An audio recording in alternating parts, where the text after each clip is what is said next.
আসসালামু আলাইকুম সবাইকে, ওয়েলকাম টু আনাদার ভিডিও। আজকে ভিডিওটা ডিফারেন্ট না, আজকে ভিডিওটা অনেক বেশি রিলেভেন্ট সকলের লাইফের জন্য। সকলের লাইফেই এই রিলেভেন্ট জিনিসটা ঘটে থাকে। সেটা হচ্ছে আমাদের লাইফে কিছু মানুষ আসে, বা বলতে গেলে কিছু মানুষ বা কিছু বন্ধু বা কিছু খুব ক্লোজ কেউ, যে মানুষটা হয়তো আমার স্বার্থের জন্য আসছে আমার লাইফে, বা আমাকে দিয়ে কোনো কাজ করানোর জন্য আসছে আমার লাইফে, বা আমার সময়, আমার টাইম বা আমার অর্থের জন্য আমার লাইফে এসেছে। এরকম মানুষ কিন্তু আমাদের জীবনে অনেক বেশি আসে।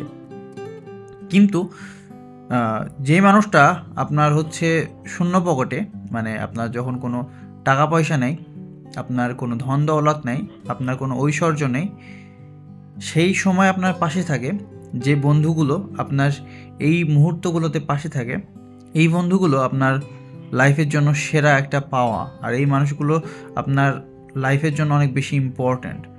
যেমনটা আপনার প্রেজেন্ট টাইমের জন্য, সেই মানুষগুলো কিন্তু আপনার ফিউচারের জন্য অনেক বেশি ইম্পর্ট্যান্ট। তো আমরা দেখি অনেক টাইপের মানুষ কিন্তু আমাদের লাইফে আসে, তাদের স্বার্থের জন্য বলেন, বা তাদের সময়ের জন্য বলেন, বা একটু ভালো লাগার জন্য বলেন। তারা কিন্তু আমাদের এই শূন্য পকেটে অ্যাকসেপ্ট করে অনেকে, আবার অনেকে অ্যাকসেপ্ট করে না। যারা অ্যাকসেপ্ট করে না, যারা আপনার এই শূন্য পকেটে অ্যাকসেপ্ট করে না, বন্ধুত্ব বলেন, ফ্রেন্ডশিপ বলেন, রিলেশনশিপ বলেন, সে যেটাই বলেন না কেন, আপনি এই শূন্য পকেটে যদি আপনাকে কেউ অ্যাকসেপ্ট না করে, আপনার যখন অনেক ঐশ্বর্য হবে, আপনার যখন অনেক ধন দৌলত হবে, আপনার যখন মনে করেন যখন সব কিছুই হবে, তখন সেই মানুষটাও কিন্তু আপনার সেই সময়টাকে ডিজার্ভ করে না। আমার কাছে এটাই মনে হয়। আমার কাছে যখন কোনো টাকা পয়সা নেই, আমি একদম ফুল জিরো, এই টাইমে যে মানুষটা আমার পাশে নেই, সেই মানুষটা আমি যখন অর্থ সম্পদ হয়ে গেছে, আমার সব কিছু আছে, সেই মানুষটা তখন আমাকেও ডিজার্ভ করে না। আমার কাছে এটাই মনে হয়। এখন বলতে পারেন দুনিয়াটা সবাই স্বার্থপর, সবাই স্বার্থের জন্যই করে। হ্যাঁ, দুনিয়াটা সেলফিশ, দুনিয়াটা সব কিছু সবাই স্বার্থের জন্য করে। কিন্তু কিছু কিছু মানুষ আপনাকে মানে ভাবাবে যে আপনি তার জন্য ইম্পর্টেন্ট, তার জন্য মানে আপনি তার জন্য সব।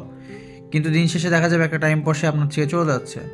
একটা টাইম পর আপনার ছেড়ে এসে তার লাইফ নিজের মতো করে লিড করছে। একটা টাইম পর সে তার নিজের মতো করেই চলছে। আপনি আপনার জায়গাতেই আছেন, সে তার জায়গা পরিবর্তন করে ফেলেছে। এই জন্য আমার মনে হয় যদি কেউ শূন্য পকেটে আপনার সাথে থাকে, সে আপনার লাইফের সব থেকে বেশি ডিজার্ভিং একটা পার্সন। আর তাকে কখনো আপনি কষ্ট দিবেন না। ট্রাই করবেন তাকে খুশি রাখার বা তাদেরকে খুশি রাখার। কারণ আপনি যখন একেবারেই জিরো ছিলেন, সেই টাইমটাতে আপনার যতভাবেই হোক, যেভাবেই হোক, আপনাকে সাহায্য করেছে, আপনাকে সহযোগিতা করেছে। হ্যাঁ, তো এই সকল মানুষগুলোকে আপনার ইম্পর্টেন্সই দেওয়া উচিত ওই টাইমটাতে। আমার কাছে মনে হয় কিছু কিছু মানুষ লাইফে থাকে, কিছু কিছু মানুষ লাইফে, সবার লাইফে আসে। সেটা বন্ধু হতে পারে, সেটা রিলেশনশিপের কোনো পার্সন হতে পারে, বা আপনার খুব কাছের লোকও হতে পারে। যে মানুষটা আপনার স্বার্থেও ছাড়া আপনার সাথে থাকবে, আপনার যখন অনেক ঐশ্বর্য হবে, আপনার অনেক যখন মর্যাদা হবে, আপনার যখন অনেক সম্মান হবে, সেই পার্সনটাও কিন্তু আপনার সাথে থাকারই ডিজার্ভ করে। তাদেরকে কখনো ছোট করবেন না, আর তাদেরকে কখনো কষ্ট দিবেন না। কারণ ওই সময়টাতে আপনাদের পাশে ছিল, ওই সময়তে আপনার সাথে ছিল।